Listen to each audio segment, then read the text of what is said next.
I just want to tell you a little bit about CALS, who we are, and what we do.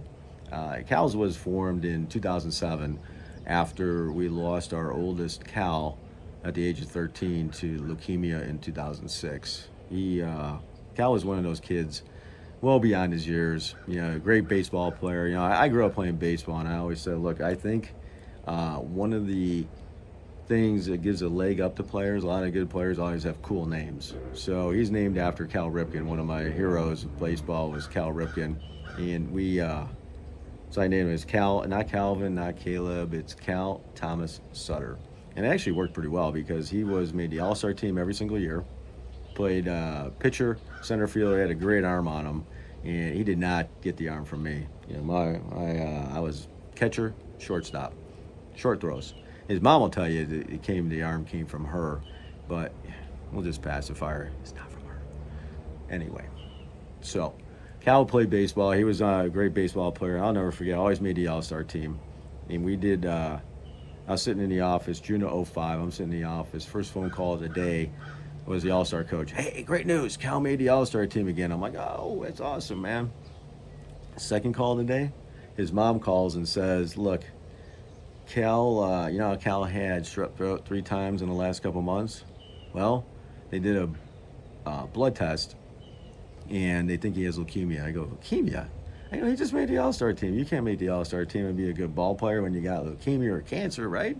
She says, well, we need to rule it out and get to the hospital, do a bone marrow biopsy to rule it out. I go, okay, whatever, the quack you took him to, we'll get this over with. So we go down there, and I don't know if any of you ever saw bone marrow biopsy. What they do, they take like a 16-penny nail, they stick it right here, right in the hip bone, and pull it out. It's an awful thing to watch. And so hour later, doctor comes in the room. He goes, Cal, can you hang out with grandma? I need to talk to mom and dad alone. I just knew it at that point. Her and I both knew it at that point. We both sat there, looked at each other, and without saying a word, we only go 3 doors down. It seemed like we were walking a mile. Yeah, we're only 3 doors down, looking at each other. We both knew what was coming, and that threw us into the life of the pediatric cancer family. It's an awful, awful thing to be thrown into. These kids in the hospital, tubes coming out of their heads. Us in the insurance business, we can do our job. All we need is a cell phone and a laptop. We can do our jobs. Now, a lot of people don't have that. One parent has to quit the job, someone loses their job, they end up losing homes, cars, everything goes down, and it's an awful thing to watch. So we're at Lurie Children now, the Old Children Memorial is where he was treated. They got him into remission. A couple months later, he relapses, so we go down to St. Jude's, get him into remission again. Relapses, so we end up in an experimental program up at the University of Minnesota, and they get him in remission, but they always said, look, if it ever comes back, he's had a lifetime of chemo and a lifetime of radiation. There's nothing we can do if it comes back. And lo and behold, within a month, it came back, and 2 weeks later, we lost him. And it's one of those that just throws your whole life, down, and you want to just give up. And I did. I gave up for a while. I didn't want to work. I hated God. I hated everybody. I didn't want to function. I didn't want to do anything. And I'll never, one day I woke up and, I remembered in my head the song, because Cal left a list of songs. He burned a CD for me back in the day, the old iPods, and he burned a CD. The first song on the CD was Green Day, Good Riddance, talking about putting a fork in the road. Always have the time of your life, fork in the road. Basically, you have a way to choose. You're going to go, and I call it, you choose bitter or you choose better. And if you look at my hashtags on social media, it's always hashtag always choose better. And I woke up one day and I said, what am I doing? There's people I can help. There's people I've had this experience, and I want to do something with it. And my wife at the time looked at me, she goes, what are you going to do? You never done anything charitable in your life? I go, what? I mean, I haven't done anything charitable. Anytime someone, he's running for the marathon. Oh, $100 a year team, $50 here, but make sure I get that receipt because I got to deduct it on the taxes, right? She goes, yeah, that's not charity work. I go, you're right, it's not, but I'm going to figure it out. So I sat down, I Googled a bunch of stuff. I said, what charities make it? Which ones don't? Why do they make it? Why don't they make it? And we took the best of all the different charities, combined it into one, into CALS Angels, and we created CALS Angels. Our acronym is called WAR, going to war against pediatric cancer. The W stands for wishes, so we do wishes for kids fighting cancer. We also, within the W, we provide financial assistance for the families to help pay medical bills, car payments, mortgage payments, you name it. Whatever they need the money for, we help them with.